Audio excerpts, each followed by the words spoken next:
कल के टॉपिक में हम लोगों ने क्या किया था? रेट ऑफ रिएक्शन की बात की थी ना। रेट ऑफ रिएक्शन किसके किसके ऊपर डिपेंड करता है, और आज उसी को हम लोग आगे बढ़ाएंगे, उसी को प्रोसीड करेंगे। रेट ऑफ रिएक्शन कंसंट्रेशन के ऊपर कैसे डिपेंड करता है। दो फैक्टर ऐसे हैं, एक कंसंट्रेशन वाला और एक आपका फैक्टर है टेम्परेचर वाला, है ना। दो फैक्टर हैं जिनको हमको मेजर वे में पढ़ना है। तो ये वाला जो फैक्टर है, कौन सा फैक्टर है जिसकी हम बात करने जा रहे हैं? Concentration factor. कैसे डिपेंड करेगा कंसंट्रेशन? उसके लिए कौन सा रूल लगेगा, क्या होता है ऑर्डर, क्या होता है मॉलिक्यूलरिटी। कोई इक्वेशन हमें दिया हुआ है, रिएक्शन दिया हुआ है, तो हम ऑर्डर और मॉलिक्यूलरिटी कैसे कैलकुलेट करेंगे। चैप्टर से अगर क्वेश्चन आएगा तो या तो ज्यादातर ऑर्डर से क्वेश्चन आता है, ऑर्डर निकालना, या ऑर्डर गिवन होता है उसके अकॉर्डिंग कुछ निकालना होता है। और अगर क्वेश्चन दूसरा क्वेश्चन बनता है तो वो बनता है टेम्परेचर वाले आर्हेनियस इक्वेशन की बेसिस पे क्वेश्चन फ्रेम हो रहे हैं आजकल ज्यादा। तो हम लोग स्टार्ट करते हैं कि भाई कल के क्लास में हम बात कर रहे थे कि रेट ऑफ रिएक्शन की अगर बात करो तो वो कंसंट्रेशन के ऊपर डिपेंड कर भी सकता है, नहीं भी कर सकता। रेट की अगर बात करें, रेट ऑफ रिएक्शन की, तो वो कंसंट्रेशन ऑफ रिएक्टेंट या प्रोडक्ट की कंसंट्रेशन के ऊपर डिपेंड कर भी सकता है या नहीं भी डिपेंड कर सकता है। दोनों तरीके की कंडीशन हमको देखने को मिल सकती है। अब ये जो डिपेंडेंस है कंसंट्रेशन की, ये डिपेंडेंस केवल हमको एक्यूरेटली पता किससे चलती है? एक्सपेरिमेंट के थ्रू। कैसे हम पता लगा पाते हैं इसको? एक्सपेरिमेंट के थ्रू। अगर हमारे पास एक्सपेरिमेंटल डेटा होते हैं या किसी एक्सपेरिमेंट का रिजल्ट हमें पता होता है किसी रिएक्शन का, तो उसके थ्रू हम बता सकते हैं कि कंसंट्रेशन के ऊपर डिपेंड करेगा या नहीं करेगा, और करेगा तो किस तरीके से करेगा। डायरेक्टली प्रोपोर्शनल है, या आप किसी कंसंट्रेशन किसी रिएक्टेंट की कंसंट्रेशन को डबल कर रहे हो तो रेट डबल हो जाता है, या 4 टाइम्स हो जाता है, या 8 टाइम्स हो जाता है। इस तरीके से वो पता कैसे चलेगा हमें? एक्सपेरिमेंटल डेटा से। ठीक है। बट इसके लिए एक साइंटिस्ट थे, उन्होंने एक रूल दिया था। गुलबर्ग एंड वागे साइंटिस्ट थे, इन्होंने एक रूल दिया था, उसको बोलते हैं हम लोग लॉ ऑफ मास एक्शन। ये हमने शायद इक्विलिब्रियम वाले चैप्टर में भी पढ़ा था। क्या बोलते हैं इसको? Law of mass action. ठीक है। लेकिन ये जो लॉ है ये थ्योरेटिकल है। थ्योरेटिकल का मतलब है कि रेट ऑफ रिएक्शन के बारे में इससे आप एक्यूरेटली नहीं पता लगा सकते। ये बाद में जब एक्सपेरिमेंट करके देखा गया तो कुछ रिएक्शन के रिजल्ट जो थे इस लॉ के अकॉर्डिंग आ जाते थे, रेट ऑफ रिएक्शन आप प्रिडिक्ट कर पाते थे, और कुछ का नहीं प्रिडिक्ट कर पाते थे। तो फिर बोला गया कि ये जो लॉ है ये थ्योरेटिकल है और ये सारी कंडीशन में अप्लाई नहीं होगा, not applied in all conditions. अब ये देख लेते हैं कि कहाँ पे अप्लाई होगा और फिर कहाँ पे नहीं अप्लाई होगा, वहां पे क्या अप्लाई करेंगे। तो देखते हैं कि लॉ ऑफ मास एक्शन है क्या पहले। अगर इस लॉ की बात करो तो ये लॉ कहता है कि सपोज ए और बी मिलकर के, ए प्लस 2 भी मिलकर के कोई प्रोडक्ट बनाते हैं, ये रिएक्शन हो रहा है। ठीक। यहाँ पे अगर देखो तो यहाँ पे स्टोइकोमेट्रिक कोफिशिएंट आपका क्या है? 1 है, और यहाँ पे स्टोइकोमेट्रिक कोफिशिएंट क्या है? 2 है। ठीक।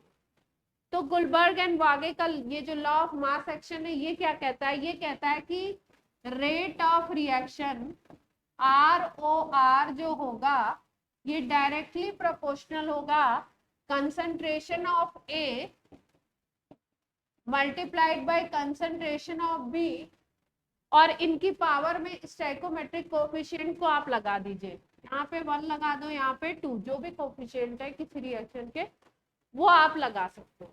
ठीक है, तो आप कह सकते हो कि रेट ऑफ रिएक्शन A और B के AB², A की कंसंट्रेशन मल्टीप्लाइड बाय B और B raise to power 2 A raise to power 1, जो भी स्टैइकोमेट्रिक कोएफिशिएंट है इसके अकॉर्डिंग। ठीक, ये गुलबर्ग एंड वागे ने बोला कि रेट इस इक्वेशन के अकॉर्डिंग चले, लेकिन सारे रिएक्शंस में ऐसा करेक्ट नहीं हुआ। ये रूल किसके लिए फॉलो होता है, कौन से रिएक्शन के लिए, हम देख सकते हैं। ये रूल फॉलो होता है केवल और केवल एलिमेंट्री रिएक्शन के लिए। एलिमेंट्री रिएक्शन का क्या मतलब बताया है मैंने, जो सिंगल स्टेप रिएक्शन हो, जो रिएक्शन एक ही स्टेप में कंप्लीट हो जाती है, सिंगल स्टेप जो होता है, उसके लिए आप ये बोल सकते हो कि रेट ऑफ रिएक्शन क्या होगा, ROR, या इसी को अगर R लिख दो आप, स्मॉल r लिख दो, ये डायरेक्टली प्रोपोर्शनल होगा रिएक्टेंट की कंसंट्रेशन, और ऊपर क्या लगा दोगे, स्टैइकोमेट्रिक कोएफिशिएंट। अगर रिएक्टेंट 2 है, 3 है, 4 है, तो आप क्या करोगे, रिएक्टेंट 1 की कंसंट्रेशन, उसका कोएफिशिएंट ऊपर, फिर उसके बाद रिएक्टेंट 2 का कंसंट्रेशन, उसका कोएफिशिएंट ऊपर की तरफ। ठीक है, इस तरीके से आप रेट की डिपेंडेंसी रिएक्टेंट की कंसंट्रेशन पे बता सकते हो। लेकिन ये लॉ किसके लिए फॉलो हो रहा है, जो सिंगल स्टेप में रिएक्शन कंप्लीट हो रहे हो, जिनको हम एलिमेंट्री रिएक्शन बोलते। क्लियर है बात इतनी। अब जो मल्टी स्टेप रिएक्शन होते हैं,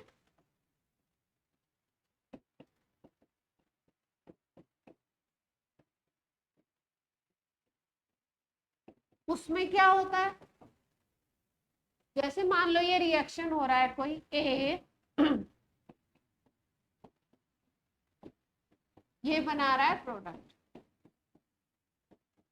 ठीक है, ये प्रोडक्ट बना रहा है। अब अगर यहाँ पे स्टैइकोमेट्रिक कोएफिशिएंट देखो तो यहाँ पे एक कोएफिशिएंट ए है और दूसरा कोएफिशिएंट क्या है आपका, बी है। ठीक है, अगर हम इसका इक्वेशन लिखें किसके अकॉर्डिंग, गुलबर्ग एंड वागे के रूल के अनुसार, तो क्या हम लिख सकते हैं, rate is directly proportional to A raise to power A B raise to power B, ये लिख सकते हैं। लेकिन एक्सपेरिमेंट से देखा गया कि ये इक्वेशन करेक्ट नहीं है, एक्सपेरिमेंट से ये क्या हो गया, इनकरेक्ट है। क्या देखा गया कि रेट के लिए जो इक्वेशन आ रहा है, इसमें रेट का जो इक्वेशन आ रहा है वो आ रहा है ए रेज टू पावर एक्स, या एम ले लो, एन ले लो, कोई भी नया वर्ड ले सकते हो। ठीक है, अब ये जो x और y बताए गए, ये जो इक्वेशन निकाला गया या कैसे निकाला गया, ये डिपेंडेंसी बताई गई एक्सपेरिमेंटल डेटा की बेसिस। और यहाँ पे जो ये x और y हैं, जो स्टैइकोमेट्रिक कोएफिशिएंट नहीं है, दूसरे नंबर है, यहाँ पे ये जो x और y है इनको बोला गया ऑर्डर। क्या बोला गया, ऑर्डर। क्या नाम आया, नया नाम, ऑर्डर। तो ये जो x है, x को बोलेंगे order of reaction with respect to A. A के रिस्पेक्ट में अगर आपसे ऑर्डर पूछा जाए तो आप क्या बोलोगे, ए के ऊपर ये x पावर है ना, तो ए के रिस्पेक्ट में ये ऑर्डर हो गई x। बी के रिस्पेक्ट में अगर पूछी जाए तो क्या हो जाएगी, order of reaction with respect to B. और एक और टर्म इसमें हम लोग देखते हैं ओवरऑल ऑर्डर। पूरे रिएक्शन का ऑर्डर क्या है, ओवरऑल ऑर्डर ऑफ रिएक्शन, तो वो क्या हो जाता है, जुड़ जाता है x प्लस वाई। ठीक है, अब एक्सपेरिमेंट से देखा गया कि ये जो ऑर्डर होता है ना रिएक्शन का, जिस जो प्योरली एक्सपेरिमेंटल है, ऑर्डर प्योरली एक्सपेरिमेंटल डेटा है,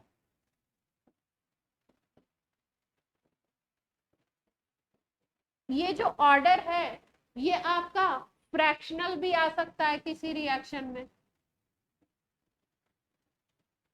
ये आपका होल नंबर भी हो सकता है, ये आपका जीरो भी आ सकता है, ये आपका नेगेटिव में भी नंबर आ सकता है। देख पा रहे हो, स्टोइकोमेट्रिक कोफिशिएंट कभी जीरो नहीं होता, स्टोइकोमेट्रिक कोफिशिएंट 1 2 हाफ कुछ ना कुछ नंबर होता है, जीरो नहीं होता। ये क्या हो सकता है, ऑर्डर क्या हो सकती है, फ्रैक्शनल भी आ सकती है, होल नंबर भी हो सकता है, जीरो भी हो सकता है, नेगेटिव नंबर भी हो सकता है। ठीक है, इतनी बात क्लियर है। अब ये ऑर्डर को और हम लोग क्लियर कर, जैसे इसी रिएक्शन के लिए हमने बोला कि rate is directly proportional to A raise to power X and B raise to power. जब ये प्रोपोर्शनलिटी हटता है तो एक कांस्टेंट आता है के होता है, इसको हम बोलते हैं रेट कांस्टेंट। क्या बोलते हैं, रेट कांस्टेंट। और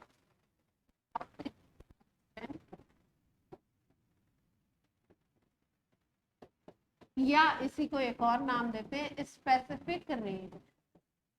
अगर क्वेश्चन में आपको कांस्टेंट ना लिख करके value they the specific rate की, तो मतलब आपको रेट कांस्टेंट की वैल्यू दी। ठीक है, अब मान लो आपको रेट कांस्टेंट को डिफाइन करना है, तो आप कैसे डिफाइन कर सकते हो, अगर इस पूरे टर्म को आप 1 कर दो, पूरे टर्म को क्या कर दो, 1 कर दो, इस पूरे टर्म को आप 1 कर दो, तो इसमें क्या हो जाएगा, R इज इक्वल टू के आ जाएगा। देख पा रहे हो, R इज इक्वल टू क्या आ गया, के। जब कंसंट्रेशन आप यूनिट कर देते हो तब क्या होता है, आपका रेट क्या आ जाएगा, के इक्वल आ जाता है। तो इसी को हम क्या कहते हैं, स्पेसिफिक या रेट कांस्टेंट। ठीक, अब देखो, अब ये ऑर्डर आपने समझ लिया, एक एक्सपेरिमेंटल वैल्यू थी, स्टोइकोमेट्रिक कोफिशिएंट से अलग भी हो सकती है और सेम भी हो सकती है। सेम कब होगी, जब एलिमेंट्री रिएक्शन होगा, तो उसके लिए जब आप रिएक्शन लिखोगे तो यहाँ स्टोइकोमेट्रिक कोफिशिएंट आएंगे, तब आप ऑर्डर यही लिखोगे जो कोफिशिएंट होंगे। लेकिन जो मल्टी स्टेप रिएक्शन होगी उसमें आपको डेटा गिवन होगा और आप उसके लिए क्या लिखोगे, ये जब एक्सप्रेशन लिखोगे आप, तो ऊपर जो नंबर आएंगे पावर में उनको आप क्या बोलोगे, ऑर्डर। और ये जो हमने लिखा है ये, इसको हम बोलते हैं रेट एक्सप्रेशन, या इसके साथ के ले लो, के साथ लिख लो उसको, तो रेट एक्सप्रेशन हो गया, या रेट लॉ भी बोलते हैं। क्या बोलते हैं, रेट, किसी इक्वेशन के लिए रेट एक्सप्रेशन या रेट लॉ में रिएक्टेंट्स के ऊपर जो पावर होती है वो क्या कहलाती है, ऑर्डर। किसी इक्वेशन के लिए, किसी रिएक्शन के लिए अगर रेट एक्सप्रेशन लिखा हुआ है आपने या किसी ने भी, तो रिएक्टेंट के ऊपर जो पावर होती है वो क्या कहलाती है, ऑर्डर ऑफ रिएक्शन। उसका अगर एडेक्ट कर दोगे तो ओवरऑल ऑर्डर आ जाएगा, और अगर ए के रिस्पेक्ट में ऑर्डर निकालना है तो उसके ऊपर पावर, बी के रिस्पेक्ट में ऑर्डर तो उसके ऊपर। क्लियर। अब ऑर्डर का बेसिक मतलब आपको थोड़ा सा समझा देते हैं एक एग्जांपल से, फिर इस पे और बात करते हैं। देखो, जैसा हमने बोला, सपोज कि किसी रिएक्शन का ऑर्डर 0, ठीक है, जीरो का क्या मतलब है, जैसे मान लो ये एक ए रिएक्टेंट था, ये प्रोडक्ट, ठीक। तो अगर हम इसका रेट लिखते तो रेट क्या लिखते, rate is directly proportional to, या अगर आप के साथ लिखो तो आप क्या लिखते, रेट लिखते के A raise to power x, कोई स्टोइकोमेट्रिक कोफिशिएंट लगा देते, ठीक है, या 1 लगा देते यहाँ पे, जो भी एक्सप्रेशन आपको दिया। हमने बोला ऑर्डर क्या है, 0 है, और रिएक्टेंट एक ही दिखाई दे रहा है, यानी इसके रिस्पेक्ट में ही ऑर्डर क्या है, 0 है। ऑर्डर 0 होने का मतलब क्या है कि यहाँ पे जो पावर आएगी x इज इक्वल टू क्या आएगा, 0। तो अगर आप देखो तो इसको अगर 0 करते हो किसी की पावर तो वैल्यू 1 हो जाती है, यस और नो। तो अब जो हमारा रेट का एक्सप्रेशन बन रहा है उसमें कंसंट्रेशन आ रही है क्या, कंसंट्रेशन गायब हो गई, पावर जैसे ही आपने 0 करी ये टर्म तो 1 हो गया, तो कंसंट्रेशन क्या हो गई, कंसंट्रेशन का टर्म है ही नहीं रेट एक्सप्रेशन में। तो रेट एक्सप्रेशन में कंसंट्रेशन का अगर टर्म नहीं है, इसका मतलब ये है कि किसी भी रिएक्टेंट की कंसंट्रेशन बढ़ाओ या घटाओ रेट के ऊपर कोई फर्क नहीं पड़ रहा है। मतलब ओवरऑल में अगर आप 0 ऑर्डर का मीनिंग समझो तो मीनिंग क्या है कि कंसंट्रेशन बढ़ाओ या कंसंट्रेशन घटाओ, डिक्रीज करो, रेट के ऊपर कोई भी इफेक्ट नहीं पड़ रहा है, नो इफेक्ट, ठीक है। लेकिन ये किस केस के लिए है, जब आपका 1 रिएक्टेंट है,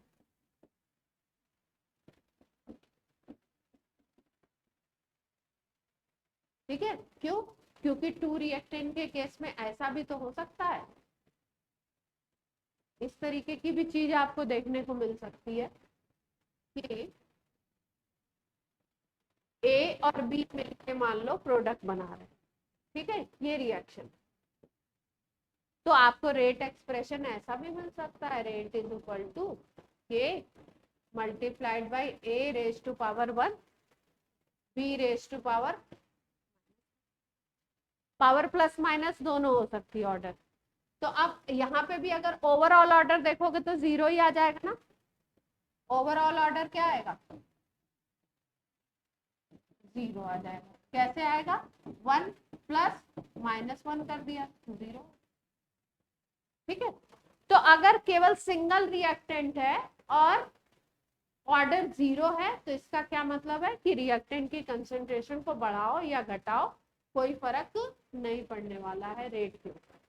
ये जो ऑर्डर होता है ये यही बताता है कि कंसंट्रेशन को बढ़ाओगे या घटाओगे तो रेट कैसे चेंज होगा, ठीक। यहां तक की बात क्लियर है ऑनलाइन वाले बच्चे। अब ऑर्डर की जैसे 0 का मतलब आप समझ गए, क्लियर हो गई बात कि जो ऊपर वाला टर्म होगा उसका एडक्ट 0 होगा, और अगर सिंगल रिएक्टेंट है तो यहाँ पे वैल्यू क्या आएगी 0, और सिंगल रिएक्टेंट के टर्म में 0 का मतलब हम क्या समझेंगे कि उसकी कंसंट्रेशन बढ़ाओ या घटाओ रेट के ऊपर कोई फर्क नहीं पड़ेगा, रेट उतने क्या उतना ही रहेगा, जो वैल्यू है एज इट। अब देखो जैसे हमने बोला कि किसी रिएक्शन का ऑर्डर 1, क्या बोला हमने, ऑर्डर अगर हमने बोला 1 तो इसका क्या मतलब, जैसे मान लो ये ए रिएक्टेंट है, ये प्रोडक्ट बना, ठीक।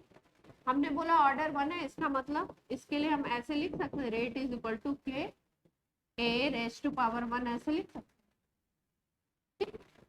अब इसका मीनिंग क्या है, मीनिंग समझो। अगर हम ऑर्डर 1 बोलते हैं ना किसी के भी रिस्पेक्ट में, जिसके रिस्पेक्ट में ऑर्डर आप 1 बोल रहे हो, उसका मतलब क्या है, मतलब ये है कि जैसे मान लो आप ए की कंसंट्रेशन को जितना भी करोगे, मान लो आपने इसको 2 टाइम्स कर दिया, ए की कंसंट्रेशन को हमने डबल कर दिया, तो रेट क्या हो जाएगा, डबल। समझ रहे हो, मतलब आप कंसंट्रेशन को अगर डबल करोगे तो रेट क्या हो जाएगा, डबल। मतलब इधर की तरफ आप जो चेंज लाओगे, जैसा चेंज लाओगे वैसा ही चेंज सेम टू सेम इधर होगा।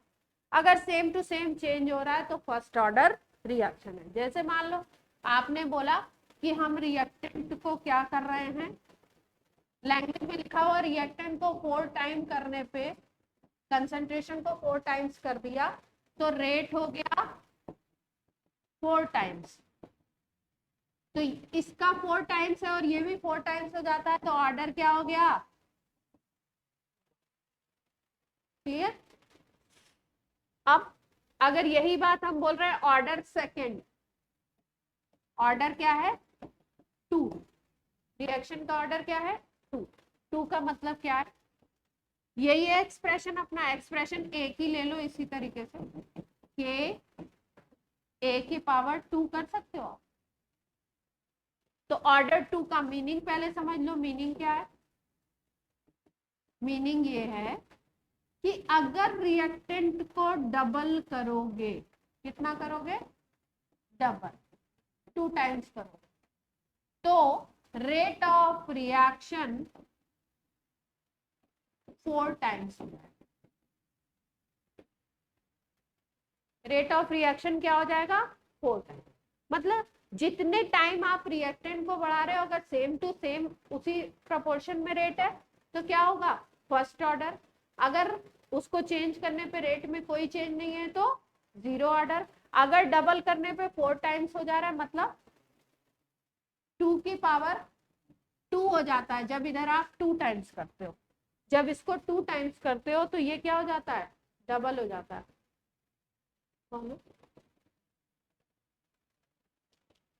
हेलो, हाँ 9 की क्लास, आपका नाम क्या था, इधर से ना आप इधर चले जाओ, ये स्टेयर्स है ना, इससे जाओगे, एक चढ़ोगे फिर ऊपर और स्टेयर्स है। हाँ मैं कॉल कर देती हूँ आपको।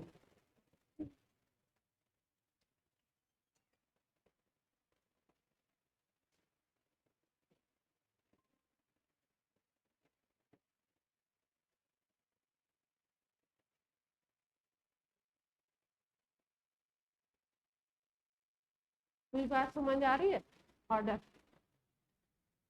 अभी एक सवाल करोगे तो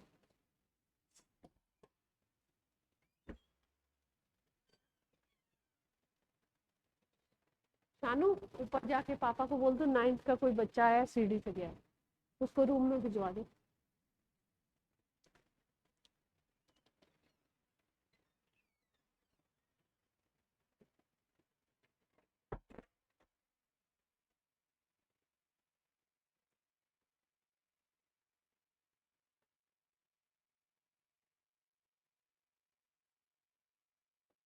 अब देखो जैसे इसी का मतलब एक क्वेश्चन से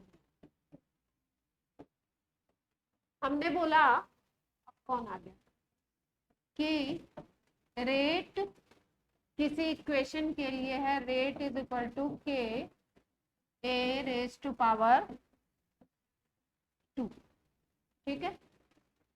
ए ये रिएक्टेंट है, ये क्या बना रहा है प्रोडक्ट, ये रिएक्शन, ठीक। अब बोल रहे हैं कि रेट क्या होगा, नया रेट, अगर आप ए की कंसंट्रेशन को, ए का कंसंट्रेशन आप कर देते हो 4 टाइम्स, ए का कंसंट्रेशन कितना कर देते हो 4 टाइम्स कर देते हो, 4 गुना कर देते हो, तो नया रेट क्या होगा, कितने टाइम्स हो जाएगा पहले वाले रेट, ठीक है। तो अगर ध्यान से देखो तो पहले रेट था रेट 1, लिख लो इसको के ए रेज टू पावर 2, ठीक। अब आप नया रेट आपको बताना है रेट 2 कब, जब कंसंट्रेशन को कितना कर दिया 4 टाइम्स कर दिया, तो के, अब ये ए की जगह 4a हो जाएगा, 4 टाइम्स कर रहे हैं कंसंट्रेशन, स्क्वायर कर दिया, के ए रेज टू पावर 2 कर लो और इधर 4 का स्क्वायर आ गया, ब्रेक करके लिख लिया। अब रेट 2 और ये के ए रेज टू पावर 2 ये क्या है आपका रेट 1 है ना, तो 16 टाइम्स हो जाएगा, ऐसे हमने वैल्यू पुट करके भी देख लिया कि अगर आप 4 टाइम्स करते हो तो कितना हो जाएगा 16 कब, जब ऑर्डर क्या है सेकेंड। ये देखने से हमको क्या पता लगा कि ऑर्डर ऑफ रिएक्शन क्या है सेकेंड। क्लियर, 0 फर्स्ट और सेकेंड, थर्ड ऑर्डर भी होती है।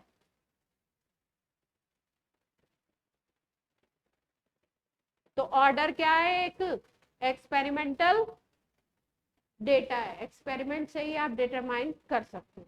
क्या कह रहे हैं, 100 नहीं आती है, छोटी वैल्यू,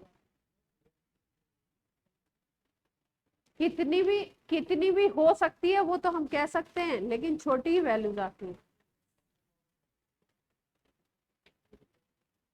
छोटी वैल्यू ही होती भी छोटी वैल्यू ही है।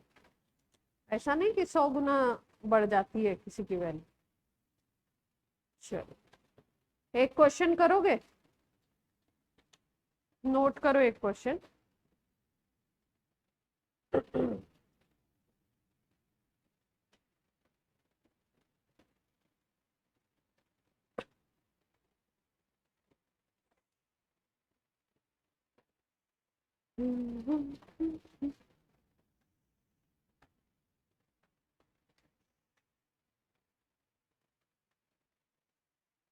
अच्छा, आप डेटा देख के ऑर्डर बता सकते हो, डेटा अगर दे दिया जाए तो अब ऑर्डर बता सकते हो क्या,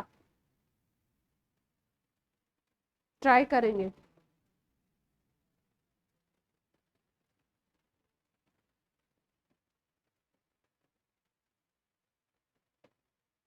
क्या हुआ, क्या हुआ, क्या नाम है, सारांश क्या बात है।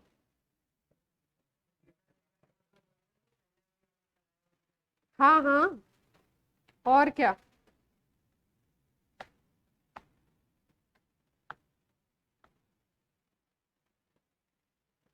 3 सब्सटेंसेस है, एक एक्स है, एक वाई है, एक जेड है। ठीक है, क्या दिया हुआ है इसके लिए, ओवरऑल ऑर्डर जो दिया हुआ है वो है आपका 0.5। ठीक है, तो आपका रेट एक्सप्रेशन क्या हो सकता है ये पूछ रहे हैं, रेट लॉ बता दीजिए, एक्सप्रेशन बोल दीजिए। ऑप्शंस आपके हैं ये,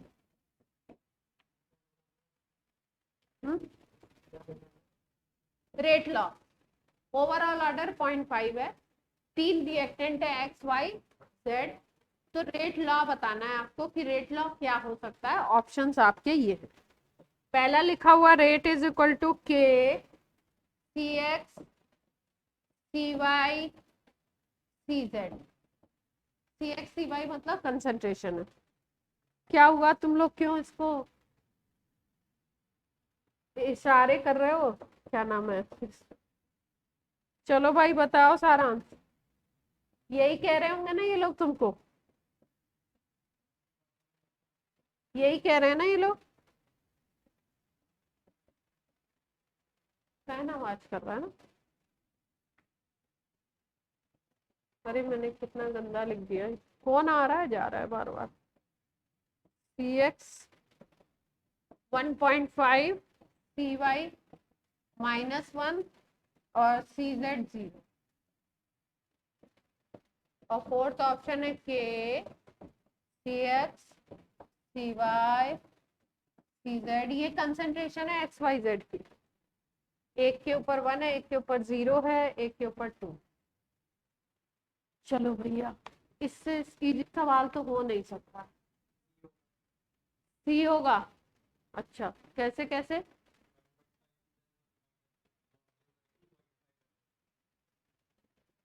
अच्छा सी वाला ऑप्शन, ये सी में 1.5 -1 + 0, ऊपर ऑर्डर लिखा होता है तो इसी से निकाल लिया हमने। सुहानी क्लियर है, देखो रेट एक्सप्रेशन लिखा हुआ है, रेट एक्सप्रेशन में जो ऊपर पावर्स हैं वही क्या है आपकी ऑर्डर है, तो यहाँ पे अगर देखो तो 1 1 1 टोटल करोगे तो 3 आ जाएगा, यहाँ पे देखो पावर है 0.5, 0.5 तो 1 आ जाएगा, 0.5 और जोड़ोगे तो 1.5 ऑर्डर आ जाएगी, ऑर्डर लानी है 0.5। इसमें देखो 1.5 -1 और 0, तो ये वाली वैल्यू आ जाएगी आपकी सी ऑप्शन की, 1.5 -1 + 0, ये आ जाएगा आपका कितना 0.5। लास्ट वाले का देखो तो 1 + 2 3 आ जाएगा। तो पहला और तीसरा नहीं, सॉरी, तीसरा वाला बता रहा है थर्ड ऑर्डर, पहला वाला भी बता रहा है थर्ड ऑर्डर, कोई पावर लिखी हुई नहीं है, लिखी नहीं है मतलब 1 है। और आपका ये वाला कितना बता रहा है 1.5 ऑर्डर, तो अपना कौन सा हो गया सी वाला। ठीक है,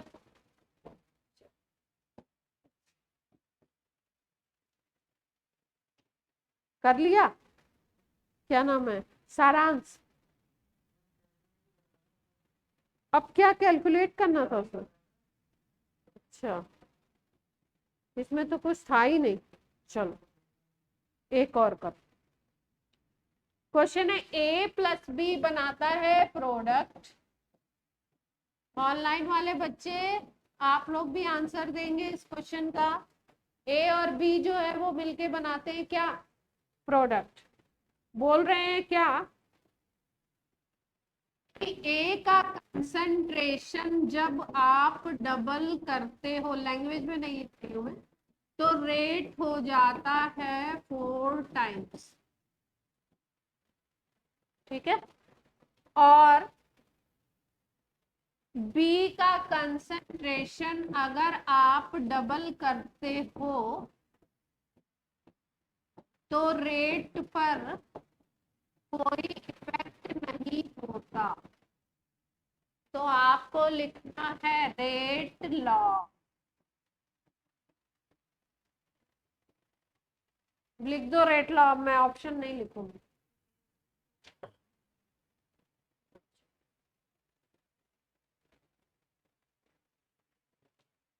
चलो सब बच्चे बताएं,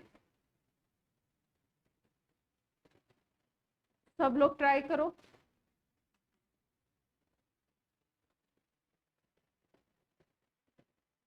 राशि, कोमल, हेमांग, हेमांग आप आ गए, आप तो कह रहे थे आएंगे नहीं आज क्लास में।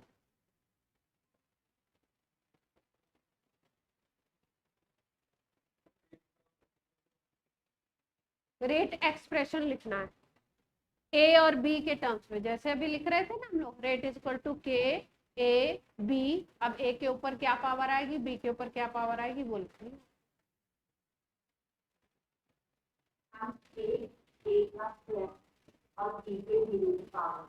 बी पे 0 आना चाहिए।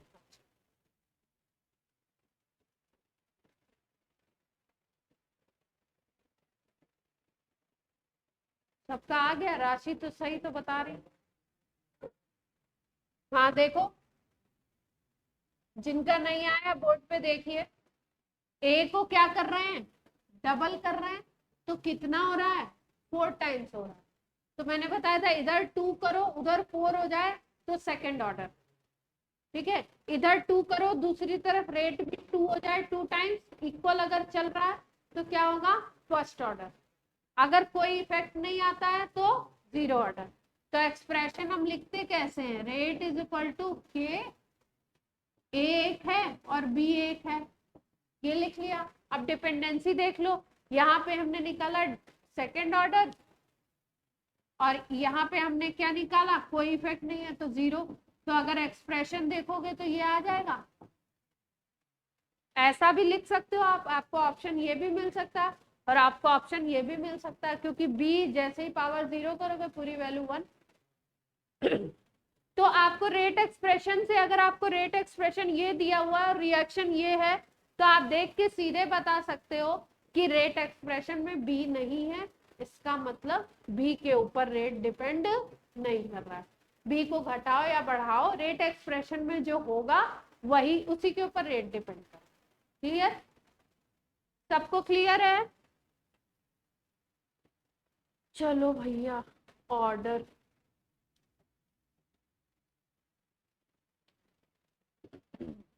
एनसीईआरटी लाया कोई?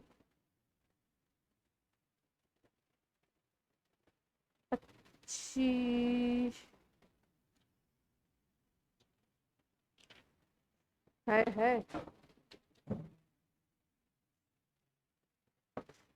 चलो मिल गया, एक क्वेश्चन मिल गया, डेटा वाला मिल गया। अब डेटा से आपको बताना है, ये क्वेश्चन आता है, ये जेई में भी आता है, बोर्ड में भी आता है। बोर्ड में करने का तरीका अलग होता है, जेई में करने का तरीका अलग।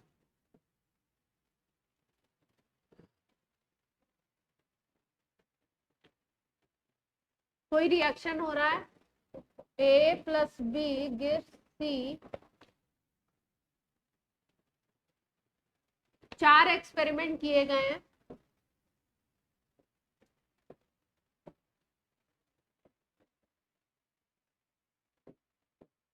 चार एक्सपेरिमेंट किए हैं और इसमें कंसंट्रेशन दिया हुआ है, ए का, बी का और रेट दिया हुआ है। आपको रेट एक्सप्रेशन बताना है, वैल्यू क्या क्या दी हुई है देखो।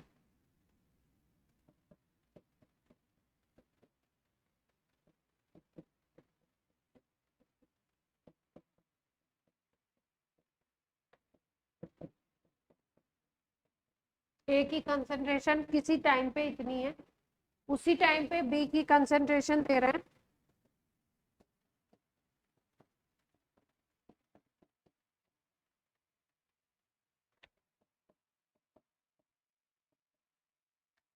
और रेट दे रहे हैं।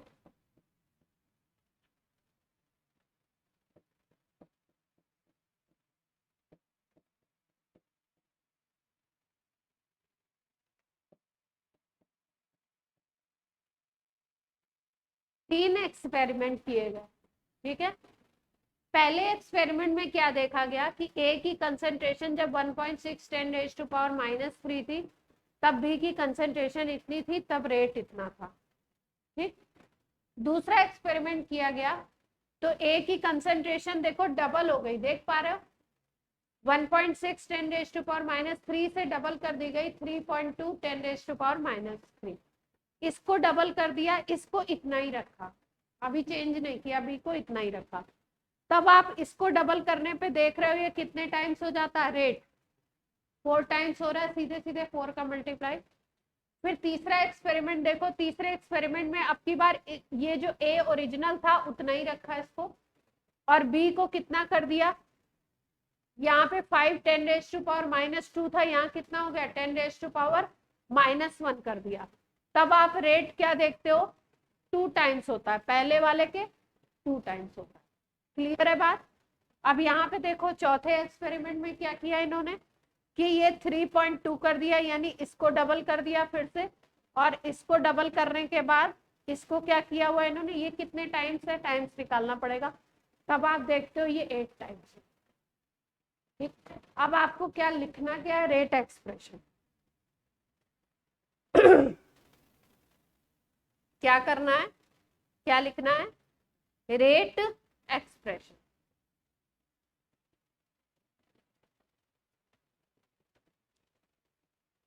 कैसे सोच सकते हैं इसको,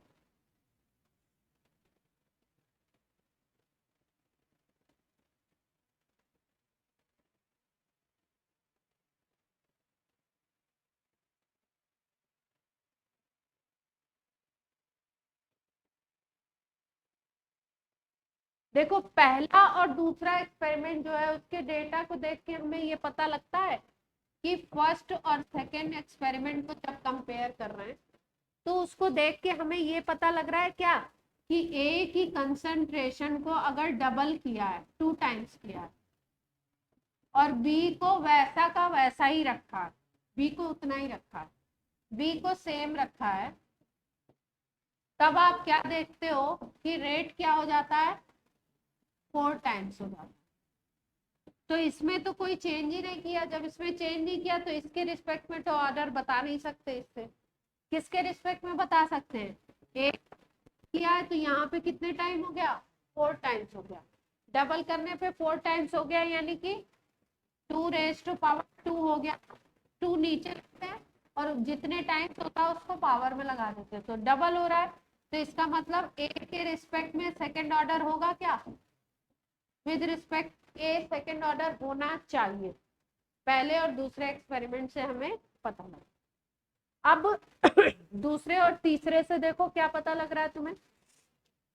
दूसरे और तीसरे में अगर देखो या पहले और तीसरे को देखो, तो आप ऐसे देख सकते हो क्या कि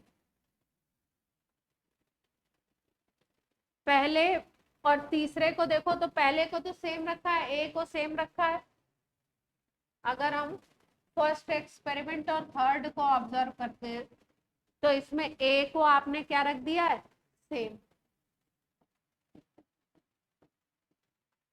और बी को क्या किया है, बी को कितना किया है, पहले कितना था 5 मल्टीप्लाइड बाई 10⁻⁻²। अब कितना कर दिया, कितने टाइम्स कर दिया अब,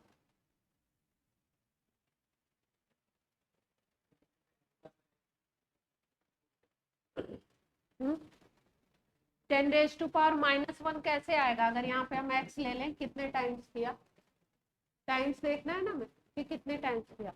तो x इज इक्वल टू क्या आ जाएगा, 10⁻⁻1, 5 मल्टीप्लाइड बाई 10⁻⁻2। तो ये आ गया आपका, ऊपर आ गया 10, यानी x इज इक्वल टू क्या आ गया, 2 टाइम्स, 2 टाइम्स कर रहे हैं इसको, हाँ 2 टाइम्स ही तो कर रहे हैं, सीधे 2 का मल्टीप्लाई कर दो तो ये 10 हो जाएगा, तो ये 10⁻⁻1। ठीक है। अब इसको हमने b को 2 टाइम्स किया, तो हम क्या देख पा रहे हैं कि रेट क्या हो रहा है, 2 टाइम्स हो रहा है। तो b को आपने डबल किया, 2 टाइम्स किया, तो रेट क्या हो गया, डबल हो गया। तो डबल होने का मतलब क्या है, जितना इधर कर रहे हो उतना ही उधर हो रहा है। तो क्या मतलब पता लगा आपको, फर्स्ट और थर्ड एक्सपेरिमेंट को जब कंपेयर किया तो देखा ए को क्या किया हमने, सेम रखा, जो चीज सेम है उससे तो कुछ निकलेगा नहीं। बी को हमने क्या किया, बी को,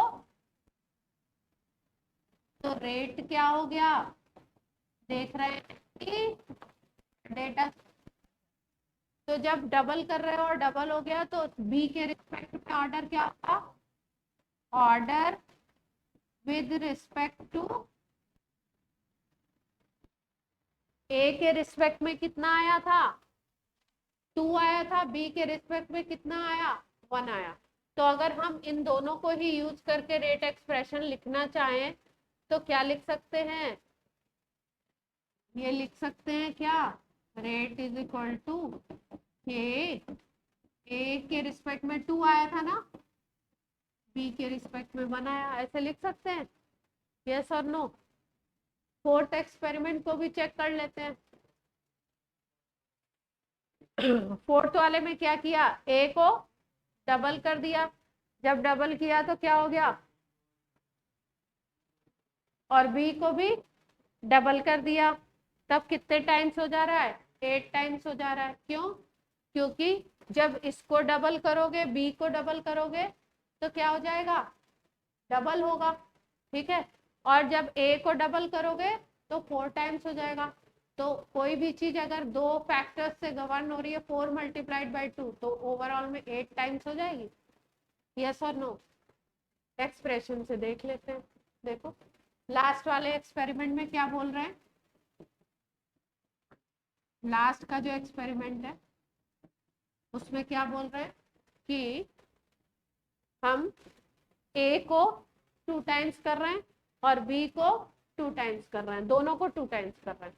तो रेट क्या होना चाहिए, इसके अकॉर्डिंग देख लेते हैं।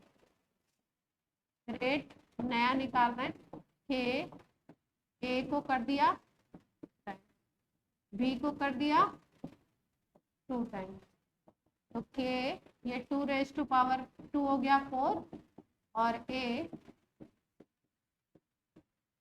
यहाँ पे एक 2 का फैक्टर आ गया, तो 4 multiplied by 2 k A square B raise to power 1। ये नया रेट आ गया, पुराने वाले रेट का 8 टाइम्स दिखाई दे रहा है आपको, यही डेटा में आया। क्लियर है बात सबको? अगर इस तरीके से डेटा दिए हो तो कैसे हमको कंपेयर करना है? हाँ, ऑर्डर रेट कैसे होगा? जो एक्सप्रेशन में उसी को जोड़ देंगे। एक्सप्रेशन ये बनी ना अपनी, ऑर्डर रेट नहीं होगी। ऑर्डर तो ये होता है ना ऊपर वाली पावर। अगर आपको रेट एक्सप्रेशन पूछा था तो रेट एक्सप्रेशन तो ये हो गया। अगर आपसे पूछते ऑर्डर, अगर आपको लिखते ऑर्डर, केवल लिखा है ऑर्डर, तो इसका मतलब आपसे ओवरऑल ऑर्डर पूछी जा रही है पूरी। तो पूरी ऑर्डर क्या हो जाएगी? 2 + 1 3। अगर आपसे पूछते order with respect to A तो क्या हो जाती? 2। अगर पूछते order with respect to B तो रेट एक्सप्रेशन पूछा था इस क्वेश्चन में, ऑप्शंस 4 ऑप्शन दिए थे, तो एक्सप्रेशन अपना क्या बन गया? के ए रेज टू पावर। ठीक है। अब जब बोर्ड में करते हैं क्वेश्चन तो ऐसे नहीं करते। बोर्ड में आपको एक्सप्रेशन बनाना पड़ता है, इक्वेशन बना के दिखाना पड़ता है। ऐसे नहीं, यहाँ पे तो हमने कंपेयर कर दिया ना ऐसे सीधे सीधे डेटा को देख करके। वहां पे आपको इक्वेशन बना के दिखाना पड़ेगा, एक्स वाई मानना पड़ेगा। ठीक है, कैसे क्या करोगे?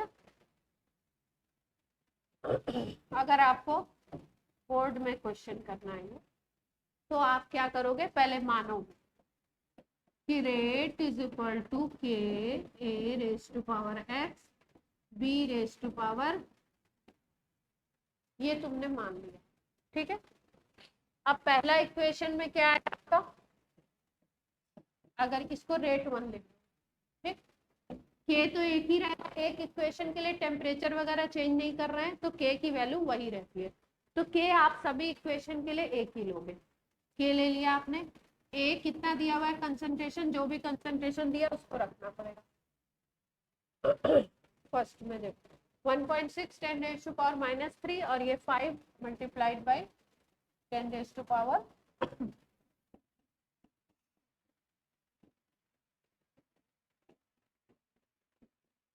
ये वाली थी ना, एक इक्वेशन ये बन गई, देख पा रहे? ऐसे ही आप चारों के लिए एक एक इक्वेशन बना लोगे। रेट की वैल्यू भी दी हुई है। हाँ, रेट की वैल्यू भी रखेंगे ना, ये रेट की वैल्यू रखते जाएंगे।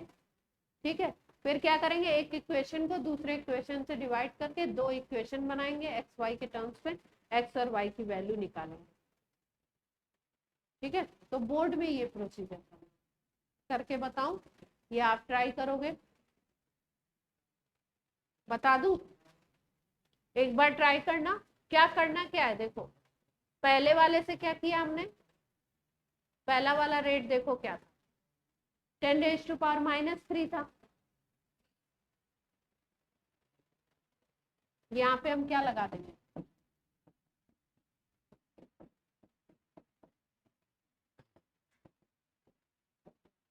बोर्ड में आपको थोड़ा सा एक्सप्रेशन बना के करना। ये बन गई एक इक्वेशन। अब दूसरी क्या बन जाएगी? दूसरे में डेटा बोलो, दूसरे का डेटा नीचे क्वेश्चन है। सेकेंड एक्सपेरिमेंट का डेटा बोलो, रेट क्या है सेकेंड में?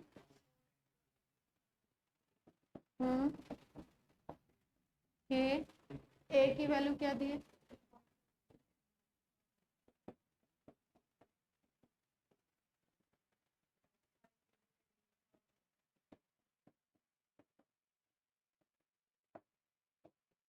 अब देखो अगर इन दोनों इक्वेशन को तुम डिवाइड करते हो तो के कट जाएगा, -3 वाले टर्म कट जाएंगे, ये वाला पूरा y वाला टर्म कट जाएगा, ये आ जाएगा आपका, पावर चली जाएगी x। अब यहाँ से x की वैल्यू आ सकती है हमारे पास सीधे सीधे। देखो यहाँ पे क्या आ गया, अगर इससे उसको डिवाइड करो, इसको 2 बोल दो, इसको 1 बोल दो, तो 2 में डिवाइड कर लो 1 का इक्वेशन, तो क्या बन जाएगा आपका? इसको डिवाइड करोगे तो ये 4 बन जाएगा, के कट गया, यहाँ पे 3.2 10⁻³ पावर x है और 1.6 10⁻³ पावर सेम है, तो आपका 2 आ जाएगा और ये पूरा टर्म कट जाएगा क्योंकि इसमें भी सेम टू सेम है, इसमें भी सेम टू सेम है, तो 2 raised to power x आ गया इज इक्वल टू 4। तो इसको सॉल्व कर लोगे, 2 की पावर x की वैल्यू 2 आ गई। अब ऐसे ही दो इक्वेशन लेके या कोई भी एक इक्वेशन लेके अब तो y की वैल्यू भी निकल जाएगी। भाई तुम चाहो तो इसी में रख दो, x की वैल्यू रख दो, y की वैल्यू निकल आएगी। या अगर डिवाइड करके करना हो किसी में x की पूरी कटवा दो, y की निकल। तो बोर्ड में ऐसे करना,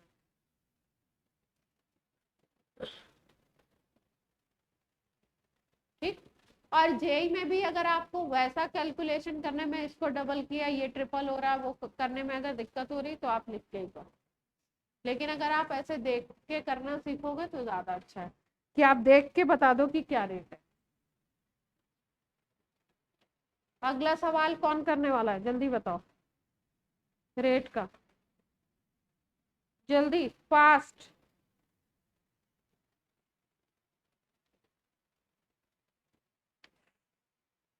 कौन बताएगा, ऑनलाइन वाले बच्चे? माइक ऑन है या ऑफ है? हेलो,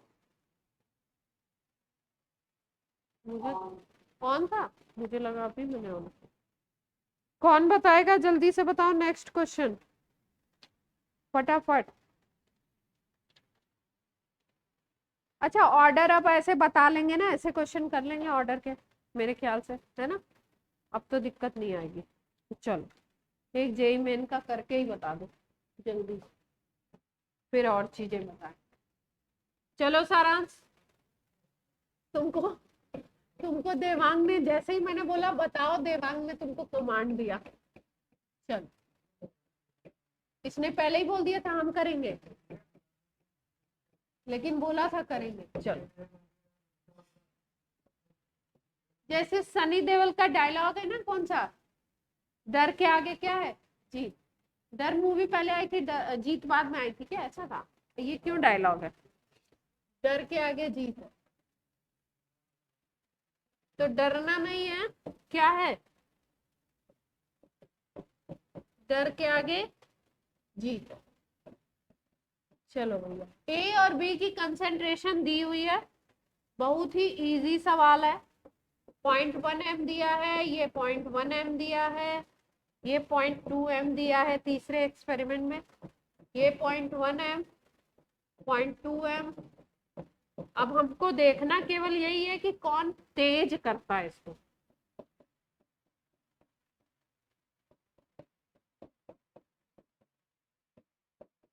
जो तेज करेगा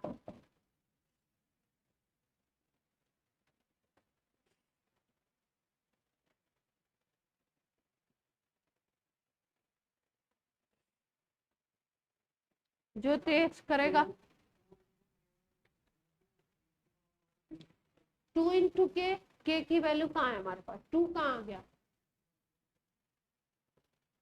ऐसे लिखना है ना, रेट के ए रेस टू पावर लगाओ बी रेस पावर लगा दो, क्या है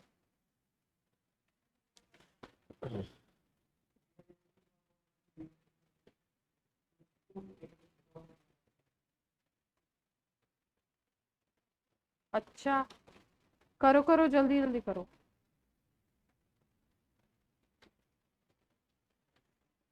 ऑर्डर इंपॉर्टेंट टॉपिक है इस चैप्टर का।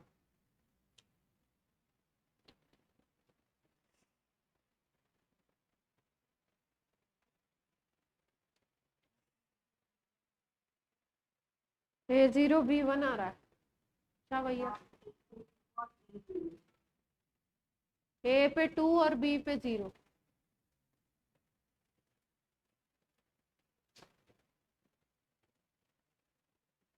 ए पे 2 बी पे, अच्छा भैया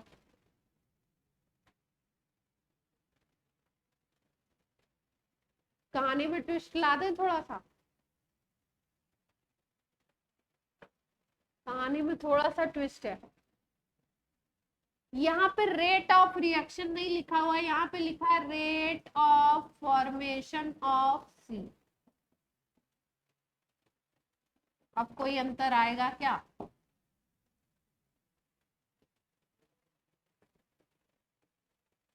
रेट ऑफ फॉर्मेशन ऑफ सी लिखा हुआ है, तो कोई बात में चेंज आएगा?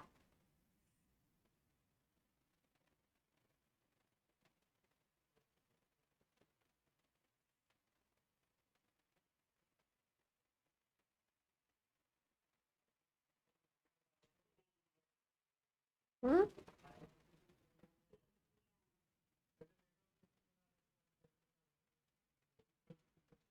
हम्म, हम्म। तो उसमें चेंज क्या आएगा? कोई पावर में चेंज आएगा क्या? डिपेंडेंसी में चेंज होगा क्या? क्या लगता है आपको?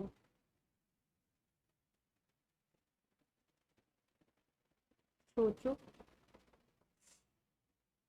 ऐसे आप लोग क्या निकाल रहे हो, कैसे निकाल रहे हो? आप बोल रहे हो A.1 तो 1.2 था, B को डबल किया तो 1.2 ही रहता है सेकेंड वाले में ना, तो इसका मतलब B का इफेक्ट नहीं है, तो 0 कह सकते हो। और A का इफेक्ट क्या हो जाएगा? 0.2 कर दिया है तो डबल हो गया है, तो A रेज टू पावर क्या आना चाहिए? 2 आना चाहिए, और B की पावर क्या आनी चाहिए? 0 आनी चाहिए, है ना? यही निकाला था तुमने भी, यही आना चाहिए। इसको लिखने से क्या अंतर आया? रेट ऑफ फॉर्मेशन ऑफ सी।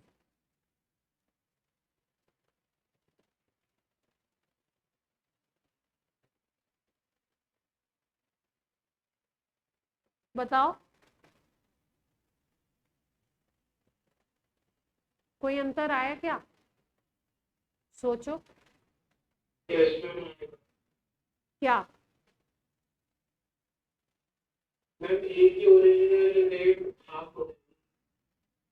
ए की ओरिजिनल रेट क्या हो जाएगी? रेट ऑफ मतलब जो ए की वो होगी ना, वो 0.6 हो जाएगी।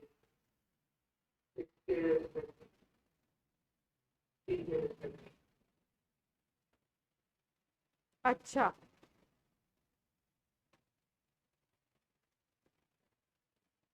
आप ये कहना चाह रहे हो कि हम ऐसे लिखते हैं dA/dt, यहाँ पे हाफ लिखते हैं, है ना? यही कह रहे हो ना? और ये लिखते हैं dB/dt, और इसको लिखते हैं dC/dt, और इसको क्या लिखते हैं? dD/dt, यही लिखते हैं, है ना? अगर रेट ऑफ फॉर्मेशन ऑफ सी बोलते हो तो यही है। जो रेट ऑफ रिएक्शन है, जो रेट ऑफ ये भी तो सेम है। क्यों? पूरे रिएक्शन का रेट यही तो है, यही वैल्यू है। अगर फॉर्मेशन बोलते हो तो dC/dt, और ये रेट ऑफ रिएक्शन भी सेम ही है, तो कोई चेंज आना चाहिए? नहीं आना चाहिए। तो अकॉर्डिंगली जैसे हम लोग निकालते हैं रेट का, वैसे ही निकाल देंगे। आंसर क्या आ जाएगा अपना? रेट के ए से क्या हो रहा था? 2, और बी से क्या था? 0, तो एक्सप्रेशन अपना ये आ जाएगा। ठीक है।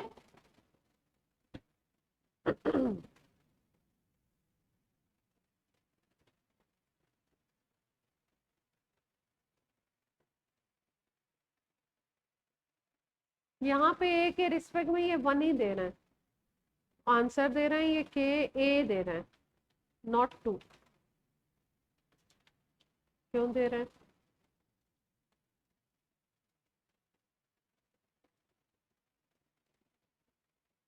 चलो एक क्वेश्चन और लिखो, तब तक मैं इसको देखती हूँ ये ऐसा क्यों।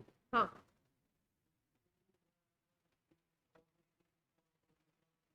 हम्म,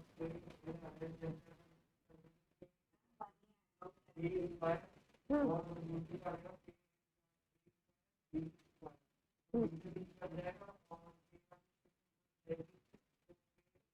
हम्म, अच्छा हम लोगों ने ध्यान नहीं दिया, डबल करने पे डबल ही तो हुआ है, डबल करने पे 4 टाइम्स तो हुआ ही नहीं है, तो 1 ही तो आएगा, हमने 2 क्यों लिख दिया, है ना? तुमने डिवाइड करके वही निकाला, यही कहना चाह रहे हैं, है ना? डबल करने पे डबल ही तो हुआ है, कहाँ ट्रिपल हुआ है? इसको हमने किया डबल, तब तो सेम था, सेम था। यहाँ पे क्या किया हमने, डबल, तो यहाँ पे क्या हो गया, डबल हो गया। तो डबल करने पे डबल ही तो हुआ, इधर भी डबल इधर भी डबल, तो फर्स्ट ऑर्डर। जो चेंज इधर उधर ही, वो चेंज रेट में, तो फर्स्ट ऑर्डर। इसलिए क्या आएगा आंसर, के ए, ठीक है, A1 आएगा, यही आंसर आ रहा है। चलो एक और करोगे ऑर्डर का क्वेश्चन, एक और कर लो। 6 का है, क्या क्वेश्चन है?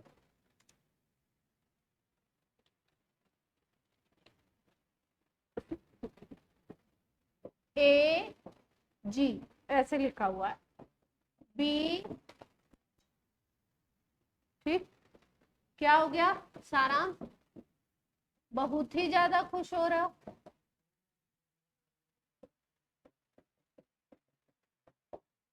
ये दिया हुआ है, हाँ माइनस में लिखा हुआ है फिर, नहीं माइनस नहीं होगा, माइनस क्यों होगा, ये एरो, जी और एच दोनों को डबल कर रहे हैं, जी को भी डबल कर रहे हैं और एच को भी क्या कर रहे हैं, डबल कर दे रहे हैं, तो रेट हो जाता है 8 टाइम्स, शॉर्ट में लिखा हुआ है कुछ, रेट बिकम्स 8 टाइम्स, ठीक है।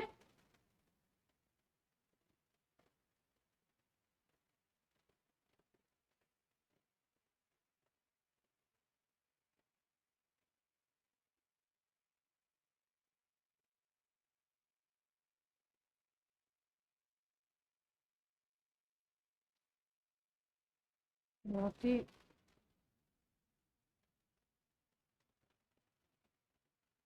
अच्छा, हिंदी में, हिंदी की बुकलेट है तो समझ में नहीं आ रहा। एच को कांस्टेंट रखते हैं अगर कंसंट्रेशन को, एच की कंसंट्रेशन को अगर कांस्टेंट रखते हैं और जी को अगर डबल करते हैं,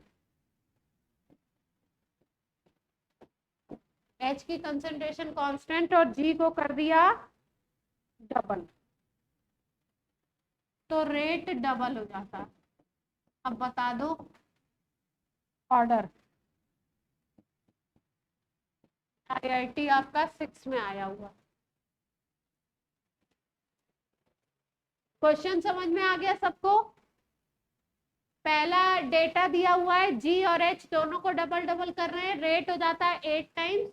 दूसरा डेटा क्या दिया हुआ है, एच को तो कांस्टेंट रख रहे हैं, जी को केवल डबल कर रहे हैं, तब रेट क्या हो जाता है, डबल।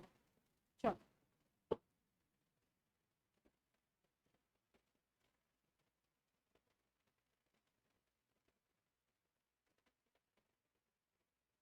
आप वो एक्सप्रेशन लिख के भी कर सकते हो अगर आपका ऐसे दिमाग नहीं चल रहा है।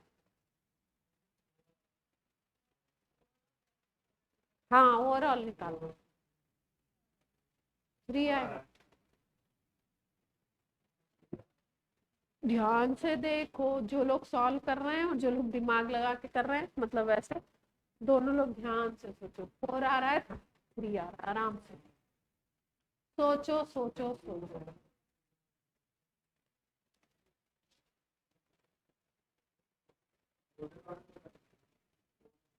ऑनलाइन वाले बच्चा बताइए, ऑफलाइन तो बता दिए लोग। दीपक बताओ आंसर, दिमाग नहीं चल रहा है।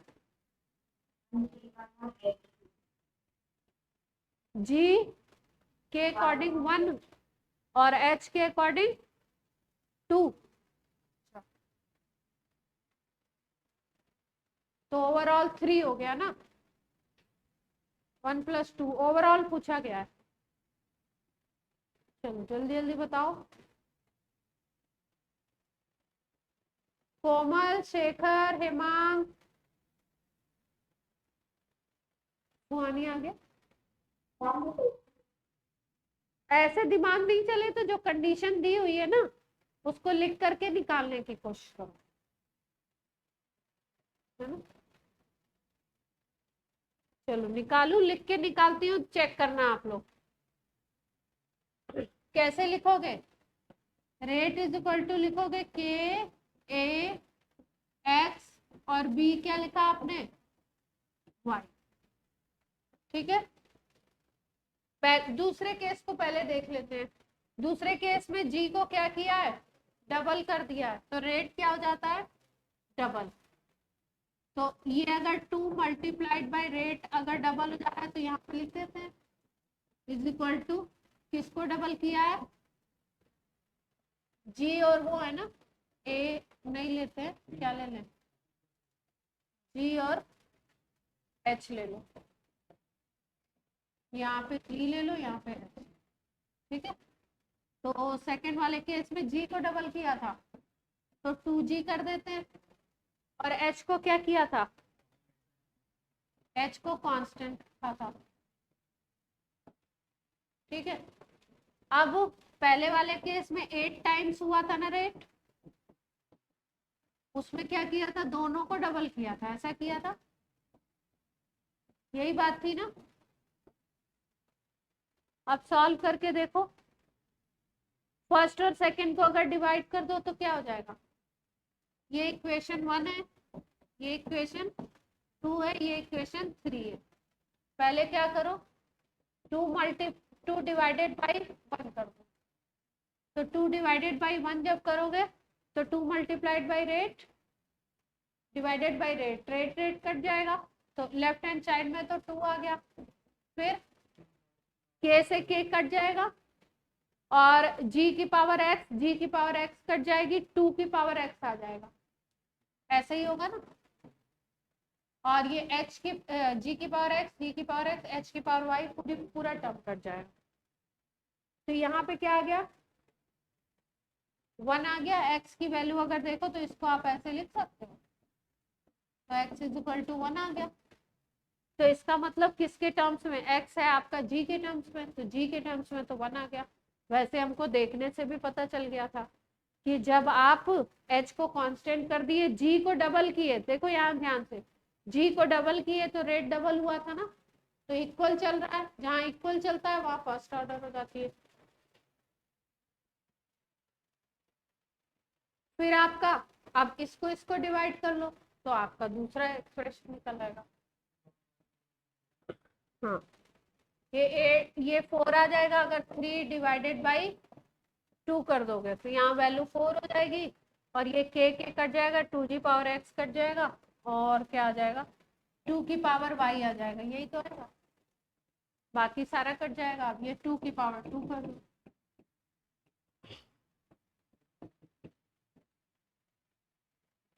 ठीक है। तो ओवरऑल ऑर्डर क्या हो गई, x प्लस वाई तो है।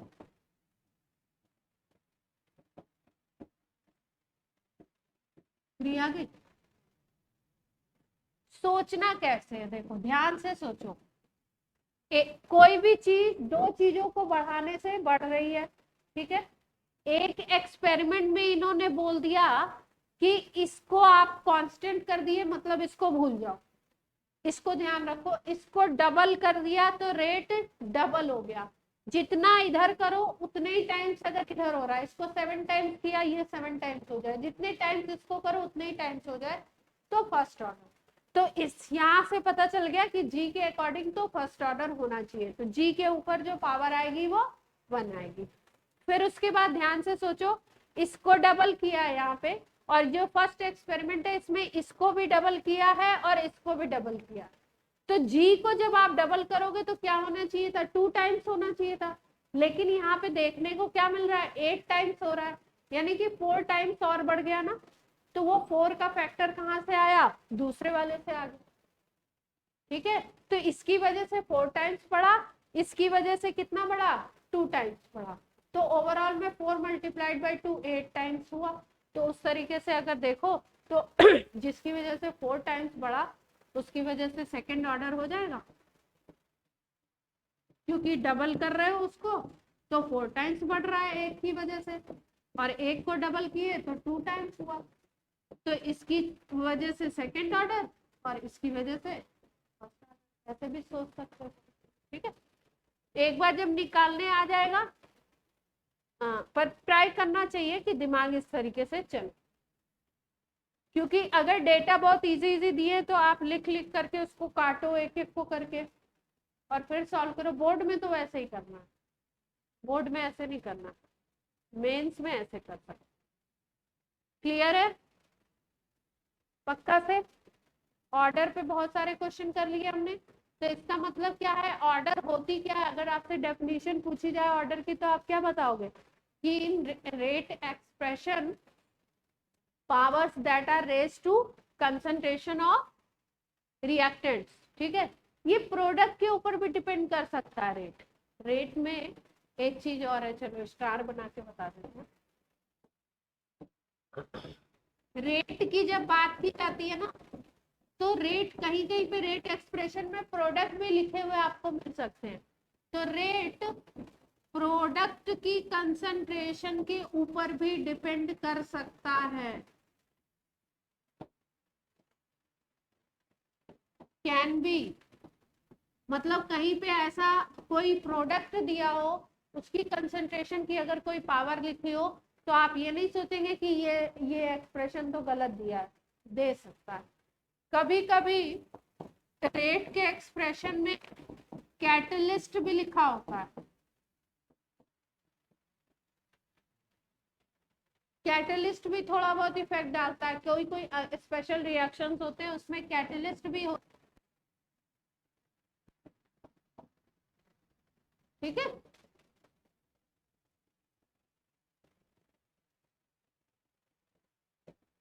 फिर अगर मल्टी स्टेप रिएक्शन दिया हुआ है आपको, क्या दिया हुआ है, मल्टी सारे स्टेप्स में होंगे, तो रेट डिटरमाइनिंग स्टेप आरडीएस कौन सा होता है, क्या बताया था आपको? रेट किससे डिटरमाइन होता है? हाँ, जिसकी स्पीड क्या हो, सबसे कम हो, स्लोएस्ट स्टेप। तो उसी से हम लोग क्या करेंगे, उसी से क्या करेंगे, ऑर्डर भी निकालेंगे, रेट भी उसी से पता लगेगा, तो ऑर्डर भी उसी से क्या होगी, कैलकुलेट। मल्टी स्टेप रिएक्शन में अगर कहीं मल्टी स्टेप रिएक्शन दिया है तो वहां पे ऑर्डर निकालना है, तो हम कौन सा स्टेप देखेंगे, आरडीएस देखेंगे। आरडीएस कौन सा होता है, जो सबसे जिसकी स्पीड कम दी होगी, स्लोएस्ट स्टेप होगा, वही क्या होगा, आरडीएस। ठीक, तो order is completely experimental data, completely experimental value. Order क्या क्या हो सकती है, जीरो हो सकती है, फ्रैक्शन हो सकती है, प्लस में हो सकती है, माइनस में हो सकती है, होल नंबर भी हो सकती है।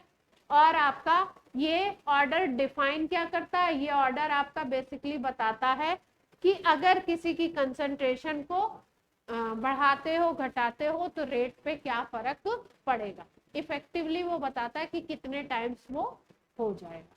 क्लियर है बात? चलो भैया, आज तो ऑर्डर बहुत कर लिया हमने, ऑर्डर ही ऑर्डर बता दिया।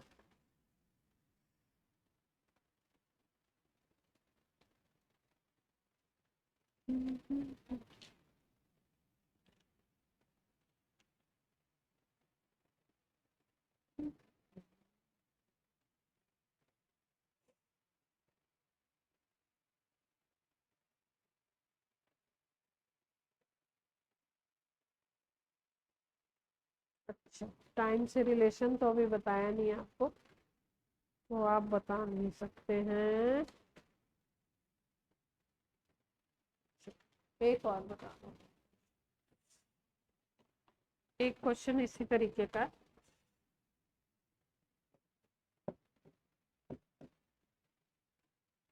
NO और Br2 की रिएक्शन हो रही है,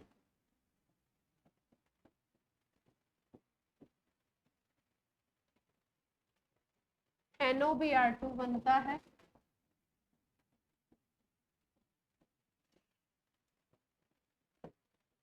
ये भी गैस है, ये भी गैस है। फिर NOBr2 NO से रिएक्ट करता है और बनाता है NOBr।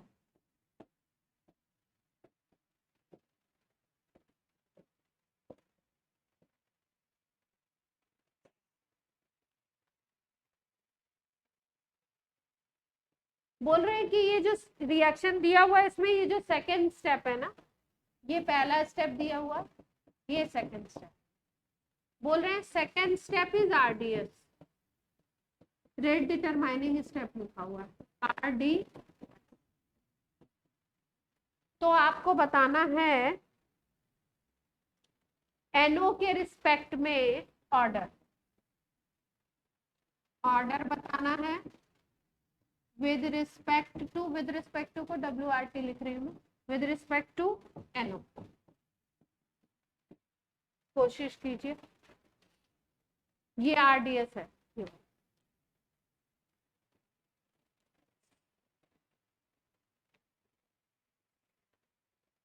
क्या होना चाहिए?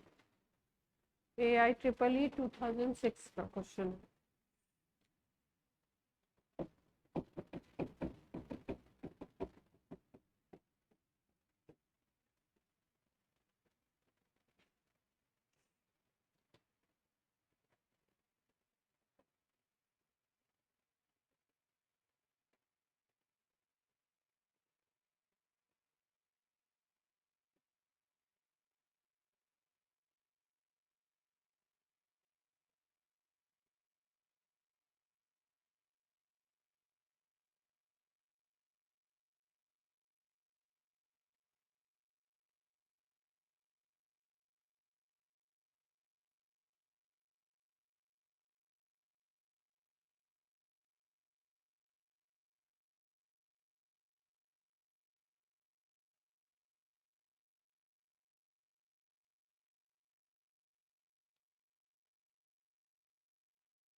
क्या होना चाहिए NO के रिस्पेक्ट में?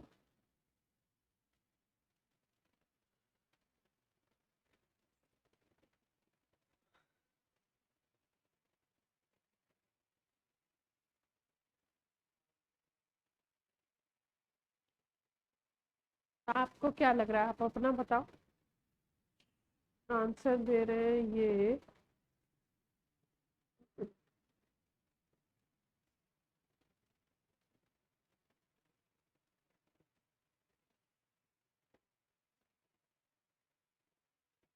To, to. डरा क्यों रहे हो, बोलो कैसे किया? हम्म,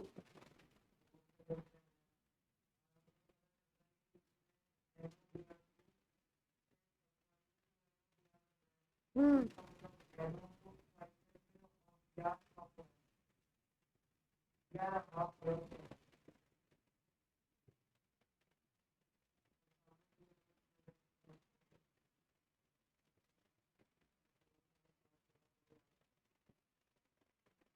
कैसे?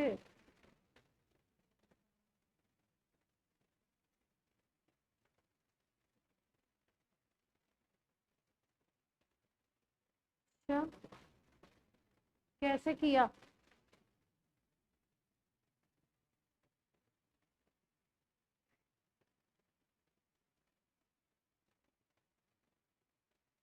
क्या दूँ?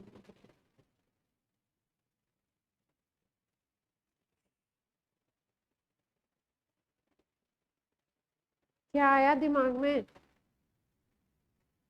Second step is rate determining step, then calculate order of reaction with respect to NO gas।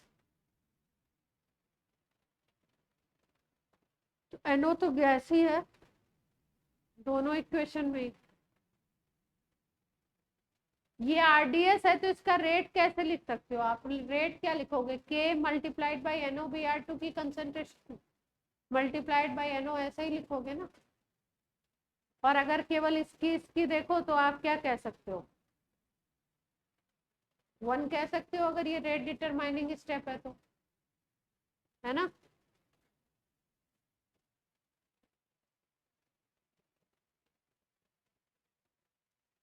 अब अगर हम NOBr2 को हटाना चाहें, NOBr2 को क्या करना चाहें?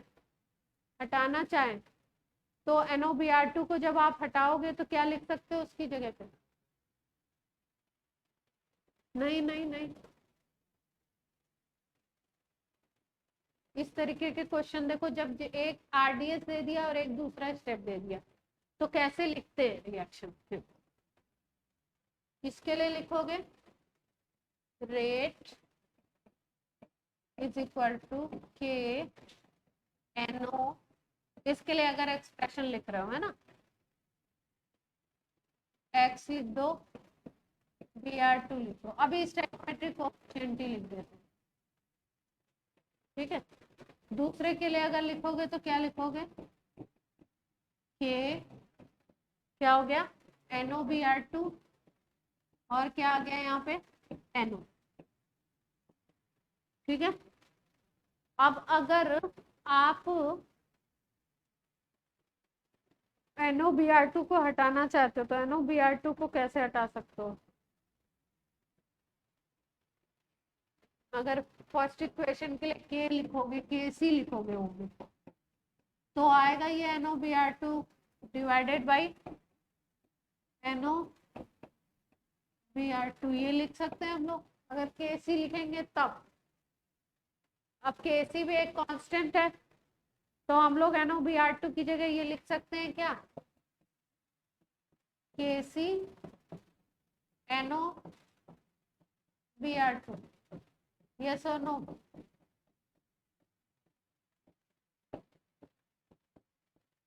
अब ये भी एक कांस्टेंट है, ये भी एक कांस्टेंट है फर्स्ट रिएक्शन के लिए, तो ओवरऑल में ये चीज तो कांस्टेंट ही रहेगी।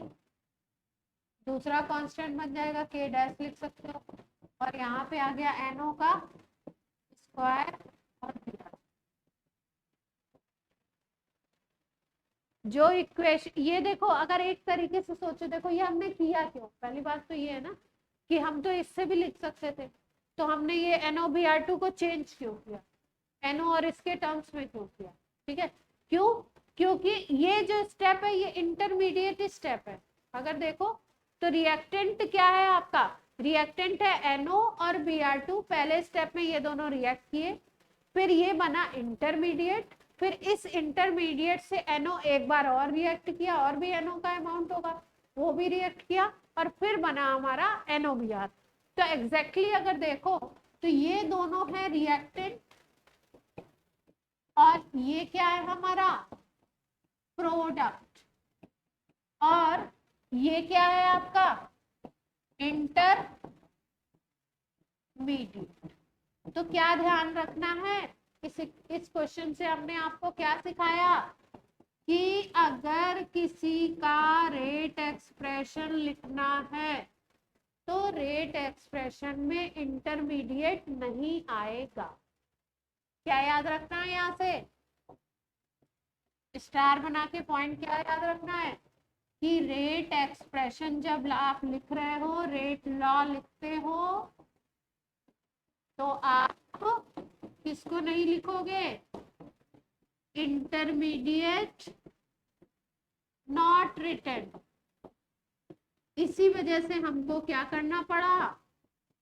वो रेट एक्सप्रेशन हमने जो लिखा था वो रेट एक्सप्रेशन नहीं बना, हमें NOBr2 क्योंकि इंटरमीडिएट था तो इंटरमीडिएट रेट एक्सप्रेशन में नहीं आते हैं, तो हमने क्या किया कि पहले इक्वेशन के लिए KC लिखा, KC is equal to NOBr2 divided by NO multiplied by Br2, ये हो जाएगा।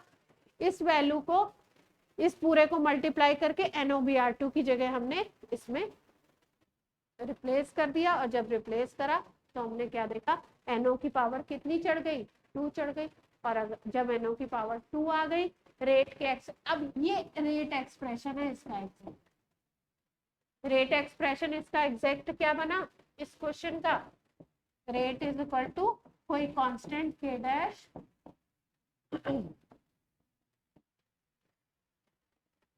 एनओ की पावर क्या था 2 और बी आर, यही था ना, यस और नो, ये। और अगर रेट एक्सप्रेशन में हमारा एनओ की पावर 2 आ गया तो अब क्या बन जाएगा, यही क्या हो जाएगा, order, order with respect to NO क्या आ गया 2, order with respect to B R 2 पूछ लेता तो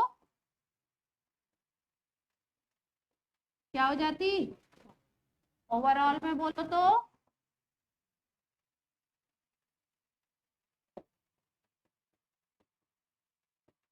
क्लियर है सबको बात, ठीक है। तो अभी पहले के क्वेश्चंस में हमने क्या सीखा था और कैसे लिखेंगे रेट एक्सप्रेशन को, ऑर्डर को कैसे निकालेंगे, एक्सपेरिमेंटल डेटा से कैसे कंपेयर करके निकालेंगे। अब ये जो नए टाइप का क्वेश्चन था इसमें क्या था, कई स्टेप के रिएक्शन दिए थे, एक स्टेप को आरडीएस बोला था, तो आरडीएस से हमने पहले रेट एक्सप्रेशन लिखा, जब उसको लिखा तो हमने देखा कि उस रेट एक्सप्रेशन में क्या हो गया, एक इंटरमीडिएट को हमने लिख दिया, इंटरमीडिएट को नहीं लिखते हैं रेट एक्सप्रेशन में, तो उसको हटाने के लिए फर्स्ट इक्वेशन को यूज किया हमने, और यूज करके जब पूरी एक्सप्रेशन लिखी तो एनओ पे पावर कितनी आ गई 2, क्लियर है। तो कैच ऑफ द क्वेश्चन क्या था कि इंटरमीडिएट को नहीं, not shown in the rate expression, clear. चलो क्या हो गया, सारांश क्या हो गया,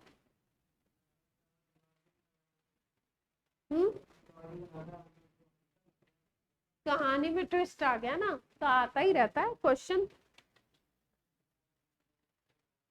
आप जेई की तैयारी कर रहे हो, किसकी कर रहे हो,